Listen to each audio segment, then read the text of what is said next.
The night that shouldn't have happened. He was my husband's best friend. Always around. Always polite. But there was something in his eyes, something unspoken. Every time we met, I felt it. A pause in the air. A flicker of something we never dared to name. That evening, my husband was away on a business trip. He came over, just like always, only for tea, he said. We laughed. Talked. And then, silence. He looked at me not with words, but with a quiet intensity. I turned to the window, pretending I didn't notice. But I felt him move closer. His hand touched my shoulder, gently, like a question. I didn't pull away. The night didn't need explanations. No loud declarations. Just two people crossing a line they both knew existed, and chose to ignore. By morning, he was gone. No goodbye. No promises. Only the memory of a night we'd never speak of again. Days passed. Then weeks. We never spoke of that night. But something had changed. In me. In him. At gatherings, we acted as though nothing had happened. We smiled, exchanged polite words. But our eyes, they always hesitated. Just for a second. Long enough to remember. One afternoon, he stayed behind after a dinner at our house. My husband had gone to bed. I was in the kitchen, cleaning slowly, hoping and dreading that he might not leave right away. He stepped in quietly, leaning against the door frame. I shouldn't have stayed that night, he said. I looked up, but didn't answer. Then he added, softer, but I can't stop thinking about it.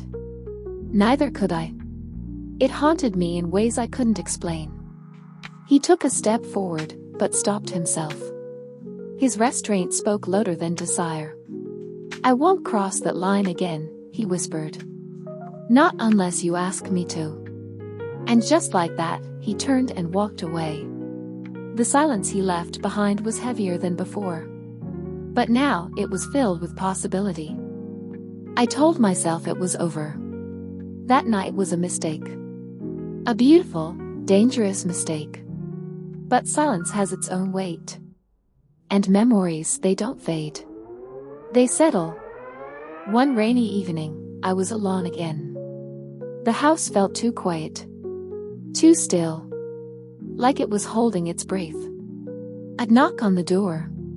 It was him. Soaked from the rain, eased tired, but certain. I shouldn't be here, he said. I didn't answer. Because he was right. But I stepped aside. We didn't touch. Not at first. We just sat, the rain filling the room with soft echoes. Then he spoke, voice low. You've been in my head since that night. Every single day. I looked at him, really looked. He wasn't asking for anything. Just truth. So I gave it. I think about it too. The space between us disappeared slowly, not with urgency, but with gravity. A pull neither of us could deny anymore. There was no fire this time. Just warmth. A quiet knowing. A slow return to something we never truly left. After that night, nothing was said. But everything had changed. We avoided being alone. We tried to behave. To go back. But once a line is crossed, pretending it never happened becomes the hardest lie. At dinner, I sat beside my husband. Across from me, him. He didn't look at me. Not once. But I could feel the tension in his shoulders. The way his fingers fidgeted with his glass. I smiled. I laughed. I played my part. But inside, I was unraveling. Later, in the kitchen, he came to help. We didn't speak. Just passed dishes and wiped counters like strangers. But our hands touched once, briefly. And the silence cracked. He whispered, I can't keep doing this. I turned to him, ease burning. Then stop coming. He stared at me for a moment. Then said the one thing that changed everything. I'll leave. If that's what you want. But if I go, I won't come back. The words hung between us. Final. Heavy. Real. I didn't answer. Because I didn't know what I wanted more. To keep my life. Or to follow the one who made me feel alive. I didn't sleep that night. His words kept echoing in my head. If I go, I won't come back. I lay beside my husband, listening to his breathing. Wondering how love could live in one bed. While longing burned in another part of me. Morning came slow. I moved through the house like a ghost. My chest heavy with everything unspoken. Later that day, I found a note in the mailbox. No name. No signature. Just 5 words. I meant every silent moment. That was all. But it was enough. I sat at the kitchen table, staring at it. Coffee growing cold in my hands.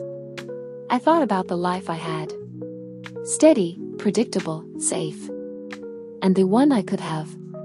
Uncertain, raw, but real. I didn't go to him. Not that day. But I didn't throw the note away either. I placed it in a book.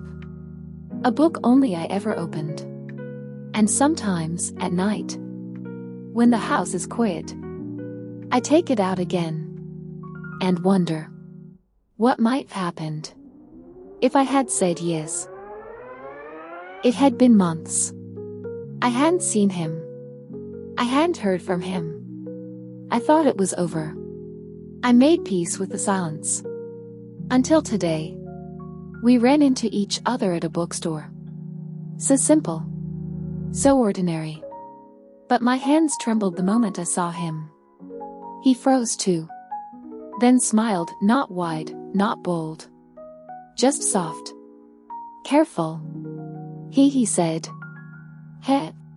We stood between shelves filled with forgotten stories. And for a moment, became one of them. How have you been? He asked. I lied. Good. You? He didn't lie. Not the same. There was a pause. Long enough to remember everything. Short enough to pretend it meant nothing. I'm glad you're okay, he finally said. Are you? I asked before I could stop myself. He looked at me, really looked. I miss what never had a chance. Then he walked away. And this time, I didn't stop him. But as I turned back to the shelf, I realized my hand had rested on a book. The very same title I had hidden his note in. I smiled. Because maybe some stories never truly end. They just wait.